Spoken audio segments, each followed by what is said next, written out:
തെളിച്ചമേകാൻ പൊൻപുലർക്കാലം വെളിച്ചമാകുമ്പോ നുറുങ്ങുവെട്ടം പക്ഷിപരാഗം തെളിച്ചു കാട്ടുമ്പോ വരുന്നു ദൈവം മനസ്സിനുള്ളിൽ തിളക്കമേകിടാൻ തരുന്നു ധ്യാന പ്രകാശമാർക്കും വിളക്ക് വയ്ക്കുമ്പോൾ നുറുങ്ങുവെട്ടം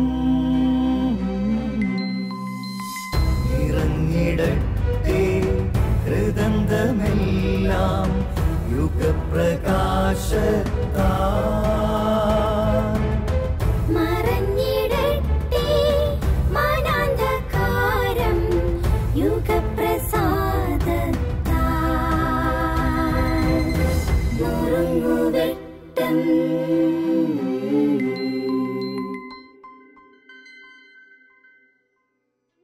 പ്രിയമുള്ളവരെ, വളരെ സമ്പന്നനായ ഒരു വിനോദസഞ്ചാരി, പുതിയ പുതിയ സ്ഥലങ്ങൾ കാണാൻ ആഗ്രഹിക്കുന്നയാൾ. ഒരിക്കൽ അദ്ദേഹം വളരെ പ്രശാന്തമായ ഒരു ഗ്രാമത്തിലേക്ക് പോകാൻ തീരുമാനിച്ചു. യാത്രയ്ക്കിടയിൽ വല്ലാത്ത ക്ഷീണം തോന്നിയപ്പോൾ വിശ്രമിക്കാനൊരു ഇടം കിട്ടിയിരുന്നെങ്കിലെന്ന് അദ്ദേഹം ആഗ്രഹിച്ചു. തനിക്ക് വിശ്രമിക്കാൻ ഇടം നൽകുന്നവർക്ക് നല്ല സമ്മാനം നൽകാമെന്ന് മനസ്സിൽ വിചാരിക്കുകയും ചെയ്തു. ആദ്യം കണ്ട വീട്ടിൽ കയറി വാതിക്കൽ മുട്ടി. വാതിൽ വന്ന് തുറന്നപ്പോൾ നല്ല ദുർഗന്ധം, എന്തെന്നില്ലാത്ത അസഹനീയമായ ഗന്ധം. അദ്ദേഹം വാതിലിനുള്ളിലൂടെ നോക്കുമ്പോൾ അതിനകത്ത് മുഴുവൻ പന്നിക്കൂട്ടങ്ങൾ. അദ്ദേഹം അവിടുന്ന് വേഗം തിരിച്ചു നടന്നു. കാരണം സഹിക്കാവുന്നതിലപ്പുറമായിരുന്നു അത്. പിന്നീട് അടുത്ത വീടിനെ ലക്ഷ്യമാക്കി നടന്നു. ആ വീടിൻ്റെ വാതിക്കൽ മുട്ടി. വാതിൽ തുറന്നപ്പോൾ അദ്ദേഹത്തിൻ്റെ മുന്നിലേക്ക് കുരയ്ക്കുന്ന 2-3 പട്ടികളാണ് വന്നത്. ഒരു കണക്കിനാണ് അവിടുന്ന് ഓടി രക്ഷപ്പെട്ടത്. മൂന്നാമത് കണ്ട വീടിൻ്റെ വാതിക്കൽ മുട്ടി. വാതിൽ തുറന്നു. അകത്തേക്ക് സ്വാഗതവും ചെയ്തു. പക്ഷേ ആ മുറി ഒരു അടുക്കും ചിട്ടയും ഇല്ലാതെ എല്ലാം ക്രമം തെറ്റിക്കിടക്കുന്നു. വളരെ സങ്കടത്തോടെ തിരിച്ചു പോരുമ്പോൾ അവസാനമായൊരു വീട് കണ്ടു. സ്വാഭാവികമായും നിങ്ങൾ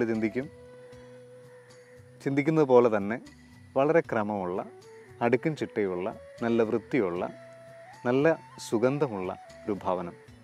ആ ഭവനത്തിൻ്റെ വാതിൽ തുറക്കപ്പെട്ടു. അദ്ദേഹം അതിനുള്ളിൽ പ്രവേശിക്കുകയും അവിടെയുള്ളവർക്ക് നിറയെ സമ്മാനങ്ങൾ നൽകുകയും ചെയ്തു.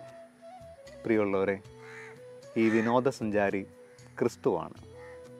ക്രിസ്തു വന്ന് മനസ്സാകുന്ന വാതിക്കൽ മുട്ടുമ്പോൾ ദുർവികാരങ്ങളുടെ ഗന്ധവും നമ്മുടെ ഉള്ളിൽ കുമിഞ്ഞുകൂടുന്ന വിദ്വേഷത്തിൻ്റെ കുരകളും ക്രമം തെറ്റിയ ജീവിതശൈലികളുമാണെങ്കിൽ എങ്ങനെ അവന് മനസ്സിൽ പാർക്കാൻ കഴിയും? ക്രിസ്തു പാർക്കാൻ കഴിയുന്ന നല്ലൊരു മനസ്സുണ്ടാകട്ടെ. അവൻ നമ്മുടെ ഉള്ളിൽ വസിക്കുന്നില്ലെങ്കിൽ നമുക്കൊരിക്കലും ശോഭിക്കാനാവില്ല. ഇന്ന് ഇത് കേൾക്കുമ്പോൾ നമുക്കൊരുമിച്ച് ഒന്ന് ചിന്തിക്കാം. എൻ്റെ മനസ്സ് അവന് പാർക്കാൻ പറ്റിയ നല്ലൊരു വീടാണോ? ദൈവമേ, ഞങ്ങളെ അങ്ങനെ ആക്കണമേ. നുറുങ്ങുവെട്ടം.